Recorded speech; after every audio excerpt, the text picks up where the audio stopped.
They say the truth will set you free. But what they never tell you is that the truth will also break you first.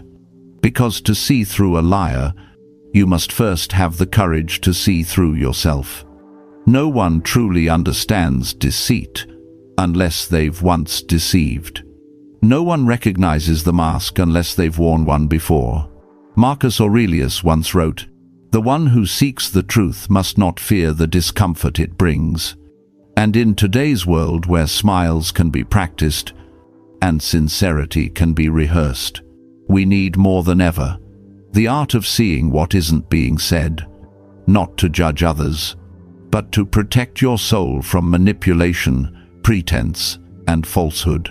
Because this isn't just about 10 signs to catch a liar. It's about 10 lessons to help you live truthfully, stay aware, and never be fooled by appearances again. Sign number 1, evasiveness, when the truth terrifies them. Liars hate details. Ask them a question and they slip away. They say, "I don't remember," or "It's nothing important." But that's not forgetfulness, it's fear. They hide from the light of truth, like bats hiding from the sun. Seneca once said, "No man lies without fearing the sound of his own voice." And you? How many times have you avoided a truth? Not because it wasn't there, but because you were afraid of what it would demand of you? Remember this: honest people don't fear details. Because truth hides in the smallest fragments, in the eyes, the breath, the choice of words. That's where it always lives. Sign number 2, inconsistency, when words and memory no longer walk together. A liar forgets the story they wrote. A false story can never be told the same way twice. The more they speak, the more their words betray them. Detectives know this well. They don't need to shout or threaten. They just repeat the same question, and the lie begins to crumble. An honest mind flows effortlessly. A dishonest one struggles to remember its own fabrications.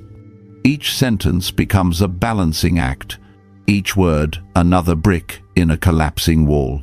But this lesson isn't only about spotting others. It's about observing yourself.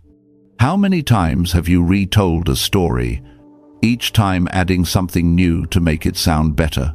The Stoics taught, "He who speaks truth needs no memory, because truth stands. Only lies require rehearsal." Sign number 3, the imitation of emotion, when the face no longer mirrors the soul. A smile can be trained. A tear can be rehearsed. But the face, the true face, never lies. Real joy reaches the eyes. False joy stops at the mouth. The muscles around the eyes, the orbicularis oculi, move only when emotion is genuine. Marcus Aurelius wrote, "Let the face of your soul be pure.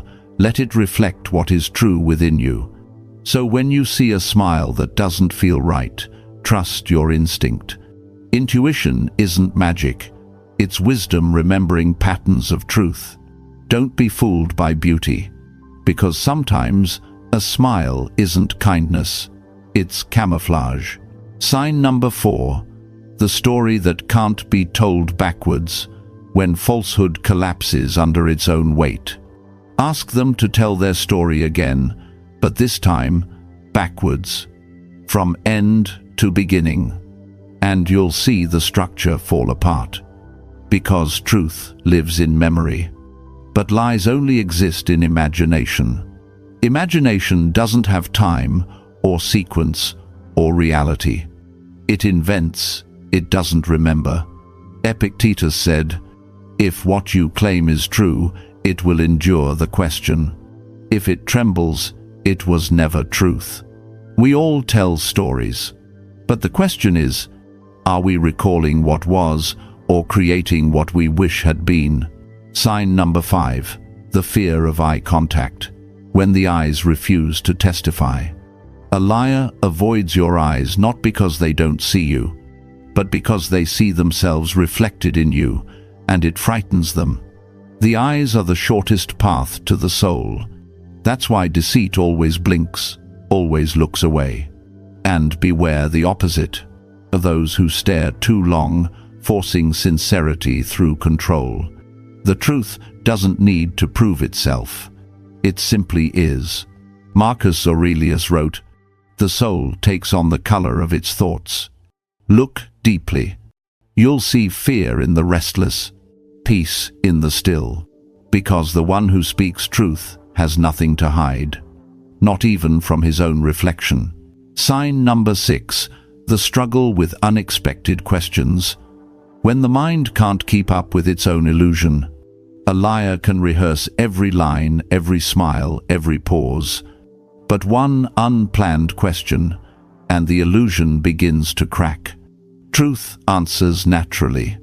It doesn't need preparation. But lies? They need structure. They need memory. And when you interrupt that rhythm, it collapses. Seneca once said, "Truth never fears inquiry. Deceit fears every question." So ask calmly, curiously, bravely, because every question sharpens the blade that cuts through illusion. And when you turn that question inward, when you ask yourself, "Am I being honest with me?" that's when real transformation begins. Sign number 7, the micro-expressions. When truth flashes, then disappears. Every emotion leaves a trace. A flicker so brief, most people miss it. A tightening jaw, a flash of fear. A truth too raw to stay on the surface. Psychologists call them micro-expressions. The Stoics called them honesty of the soul. Marcus Aurelius wrote, "The truth of a man is not in his words, but in his countenance." If you learn to see it, you'll realize that truth doesn't hide for long. It flickers, and if your mind is still enough, you'll catch it before it disappears. Sign number 8, the blinking eyes. When the body tells what the mouth won't, the body never lies. The eyes blink faster when the heart races. It's not just nerves, it's resistance.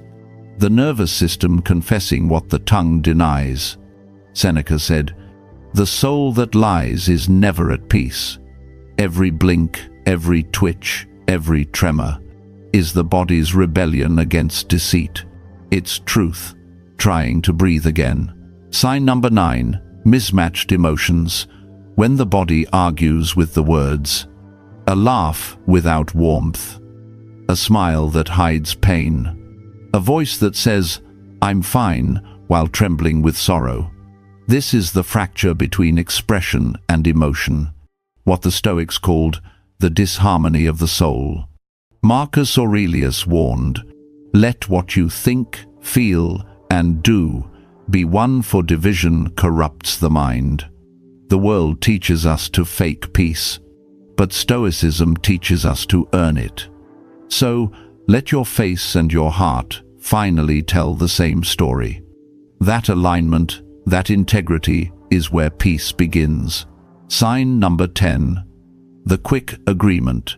When pleasing replaces truth. Not every lie sounds hostile. Some sound kind. You've met them, the ones who nod at every word, who mirror your thoughts, who never say no. But truth doesn't rush to agree. It stands, it questions, it dares to differ. Epictetus said, "He who seeks to please all will please none, not even himself." So be wary of easy harmony. Flattery is the most elegant disguise of manipulation, because honesty isn't about being liked. It's about being real. Better to stand alone in truth than be surrounded by those who lie for comfort. For the one who walks in truth walks in peace. The final lesson: don't just detect lies, live in truth. When you learn to recognize deceit, remember this: you too can become the liar.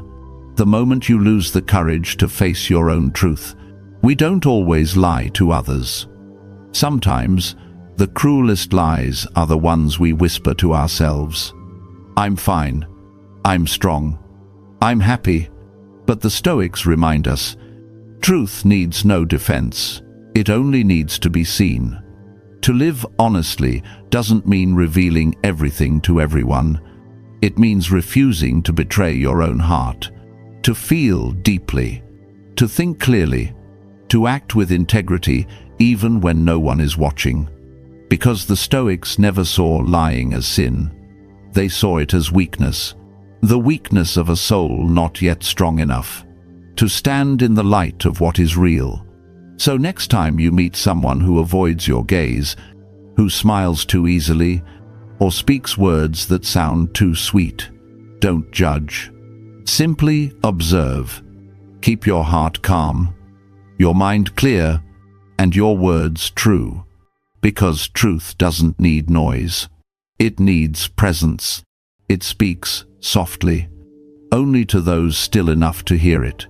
And if this journey toward honesty, toward Stoic strength resonates with you, take a moment, breathe in, and remind yourself this path begins within. If you felt something here, share it.